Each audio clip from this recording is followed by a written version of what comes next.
We all have a story, and our story should not be overlooked, minimized, downplayed.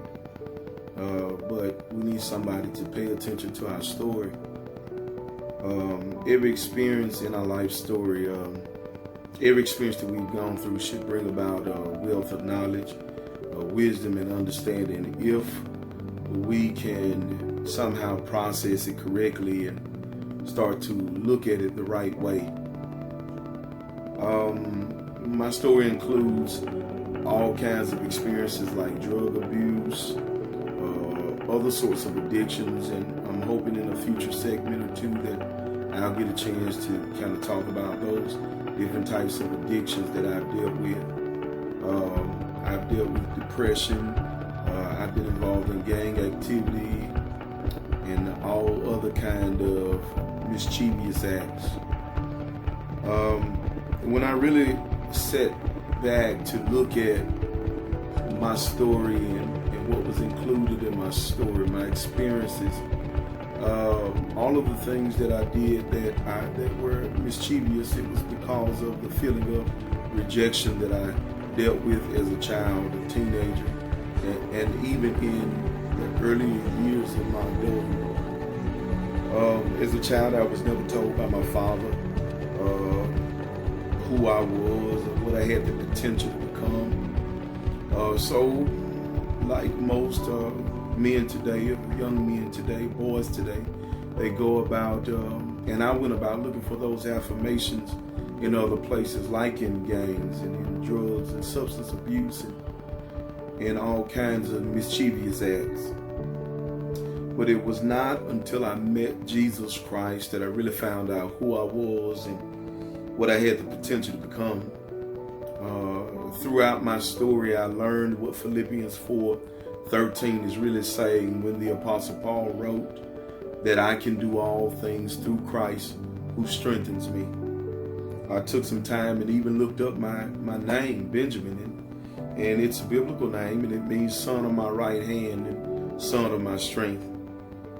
And so after I met Jesus, I learned who I really was, and my identity was truly defined through studying the Word of God and through divine connections, mentors, pastors, other people that the Lord brought into my life along my path to really help me find out who I was and what I had the potential to become. And so my life has changed.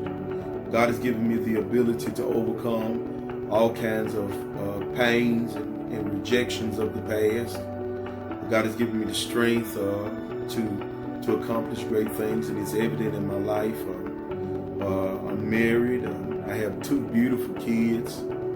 I'm becoming a more successful husband. Hadn't always been perfect as a husband, but I'm growing.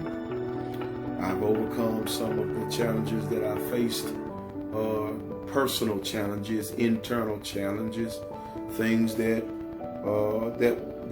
was in me, issues, pains, due to my past that was keeping me from being a successful husband and being committed to my wife. I've overcome those things, and now I'm becoming a more successful husband, a father. I'm a school teacher. Even after failing 10th grade in high school and after going on to college, failing some courses in college, I still achieved attaining my associate's degree in music, my bachelor's degree from Jackson State University in speech communication, my master's degree in teaching from Belhaven University. Currently, I'm an educator in Crystal Springs, Mississippi, and I teach 4th grade reading and writing. I'm a pastor. I pastor New St. John Baptist Church and oversee Rock Ministries, of which I founded in 2012. I'm a tutor and mentor for other young men and other emerging leaders. And I'm also an emerging author. Actually working on my first book right now. The reason why I'm sharing my story is because of you. For every young man and young woman, boy, girl out there that has went through the struggle of rejection and depression and drug addiction and abuse and neglect, and poverty, and you know you have a calling and you have a greatness on your life, and the Lord is, you believe that the Lord has created you to do great things, but for some reason you're still struggling with overcoming the pains of your past. That's why I'm sharing my story, because I want you to hear how God has turned my test into a testimony, and how my story is history that has brought me success in my present and will continue to bring me further success in my future. That's why I'm sharing my story.